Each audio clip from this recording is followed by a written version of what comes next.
Well, hello. Today we're going to talk about empirical formula and molecular formula.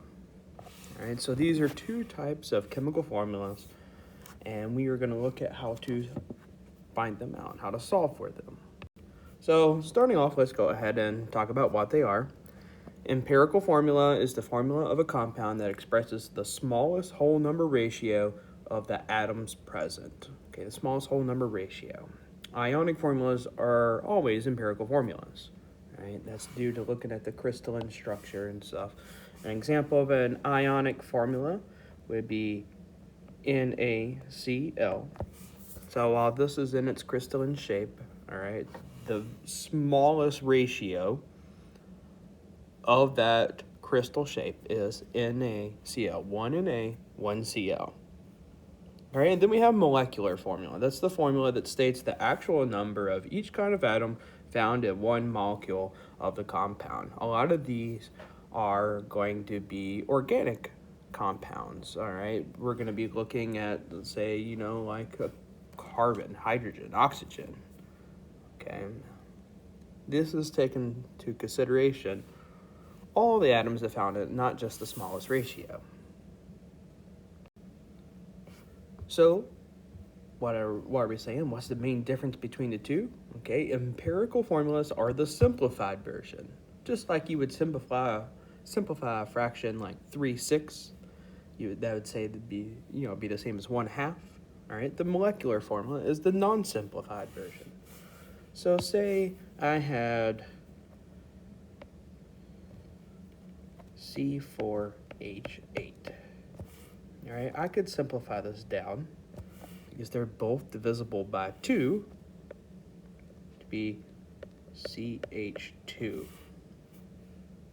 Okay, so the top number, this would be the molecular because it's the total number. It's non-simplified. And then the bottom one, of course, is the empirical.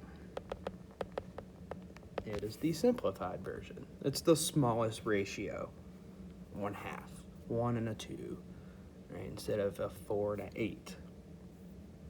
Now, to solve for these, we have two different methods to do it. We're going to start off learning about empirical. I personally think empirical is more fun to solve for, or easier for some people to do the math, as long as you keep everything organized. All right, so let's go ahead. How to solve for empirical formulas. Now, you might want to pause this video to jot down these steps or take a picture of it real quick. And it seems like this is a lot of steps and this is a lot of work, but don't worry. The actual math itself is easier than writing down or reading off all these rules. But don't worry, if you follow these steps, you're going to solve for empirical formula. Okay, so step number 1, it says if the problem gives you percents, then go ahead and just convert that to grams. How do you do it? Just get rid of the percent sign and say that's a gram. All right, if it's already in grams, fine, keep it. All right, number 2 says divide by the molar mass and put it in the moles. This is each element, so the molar mass for a single element is the atomic mass on the periodic table, the average atomic mass at the bottom. Look at that, that's the number. So you're going to divide each element's grams by its molar mass to put it in moles. All right, then you're going to look at these and determine which one is the smallest amount of moles, and then divide each of those numbers by the smallest one. Okay, then you have a new set of numbers, and you're going to take those and round them all to whole numbers. This is the ratio, so go ahead and write out the chemical formula. All right, so we're going to look at these steps in an actual problem because that will make sense of it. That will help you out. So let's take a look at this example right here and see if we can make sense of it all. Example number 1 says, if a substance is 11% hydrogen, so I have hydrogen, and 89% oxygen, then what is the formula? Okay, so I got H's and I got O's. All right, for step 1, it says, if the problem uses percents, then convert it to grams. Okay, 11% is just going to become 11 grams. 89% is just going to become 89 grams. Okay, step 2, divide by the molar mass to put it into moles. Okay, the average atomic mass, for hydrogen is 1.01 if you look at the periodic table. For oxygen, it is 16.00. Okay, so this is going to help us find out the moles. All right, so for the first one, I have 10.9, or 89, but I'm rounding it to 9, and this will be moles. And then the second one, I have 5.6, and this is in moles. Okay, so we got it in moles. Now, number 3 says, find the smallest amount of moles and divide each of them by that number. So looking at this, okay, I got 10 and I got 5, so the bottom one is the smaller amount of moles. So I'm going to divide each of these by 5.6 to get our ratio. So this is going to be 1. This is going to be 1.9, but don't forget we have to round this to a whole number. So this is going to be 2. And now I have my ratio. The last step is simply write the chemical formula with these new numbers. So I have H, all right, and it is going to be a 2. And I have O, which is going to be 1. So good job, you found the empirical formula for water. All right, we followed our steps, we did the math, and it gave us what to write down. Okay, so let's go ahead and look at another problem. All right, let's see if we could do these same steps. Okay, on this one, I don't have the steps at the bottom, so let's go ahead and try to do them for memory, see if they're there. It says a compound was 36.3 grams carbon, 5.05 grams hydrogen, and 48 grams oxygen. Okay, let's set it up. I got carbon, hydrogen, and oxygen. 36.3 grams of carbon, 5.05 grams of hydrogen, and 48 grams oxygen.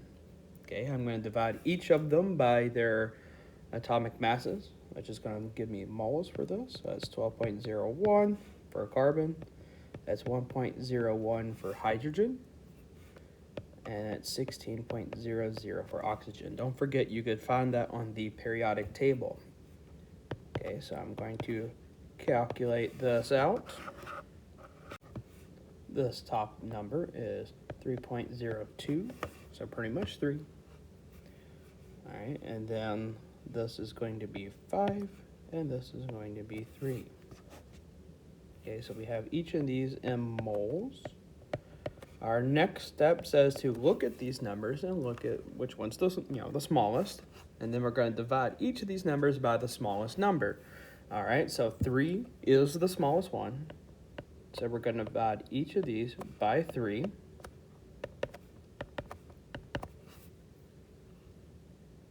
Okay, and then we're going to round these to whole numbers. So just the easiest one, 3 divided by 3, is 1. 3.02 divided by 3 is 1.01, but we're rounding to whole number, so that's going to be 1. And then 5 divided by 3 is 1.67, but remember we're going to round to the whole number, and it is 2. Okay, so this is our new ratio. And so I would have C1, H2, and then O1. Now you're probably asking yourself, okay, I'm rounding to the nearest whole number, but what about if this middle one came out to be 1.5? Okay, that's directly in the middle between 1 and 2. Like, which way do I go? Okay, well, in this special case, you're going to have to do something real special, okay? What you're going to have to do to get rid of a half is multiply each of them by 2. So this means it would be 2, 3, 2 is your ratio, because you got to get rid of that half, and the only way to do that is to multiply it by 2. All right, now that doesn't happen all the time, but that's something to keep in mind when you're doing these problems. So let's go ahead and look at molecular formula. Remember, molecular formula shows the actual number of atoms in each element. It is not simplified. All right, now I have to give you a little bit of information to solve for these, and this is one of the easier ways to solve for it when you have these types of problems. When I would give you the molar mass of the actual molecular formula. All right, this would be the molecular formula, molar mass. Then you divide it by the molar mass of the empirical formula. All right, and this is going to give you some number which you are going to round to a whole number. And then all you got to do is take that whole number that you just got and multiply it by each number in the empirical formula. Okay, so it's not as easy as steps. It takes a little bit of brain work, but it is just as simple of a problem once you get everything organized. All right, so we're going to keep this in mind. Okay, and we're going to work through two problems as well. Okay, so let's look at our first problem. Our first problem says the empirical formula is P2O5. So P2O5 is my empirical formula. I'm just going to call it E. Okay. We're trying to figure out molecular formula. That's what we're looking for. The molar mass of molecular formula is 283.89 grams per mole. Okay, so our equation to get the number to multiply by P2O5 is going to be 283.89 divided by the molar mass for empirical formula.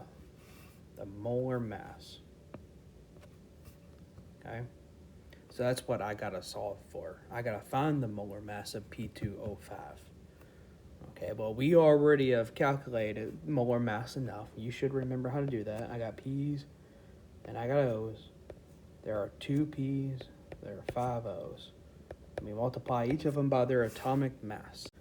P is 2 times 30.97. Oxygen is 5 times 16. And what we get here, if I add these together, is 141.94 grams per mole.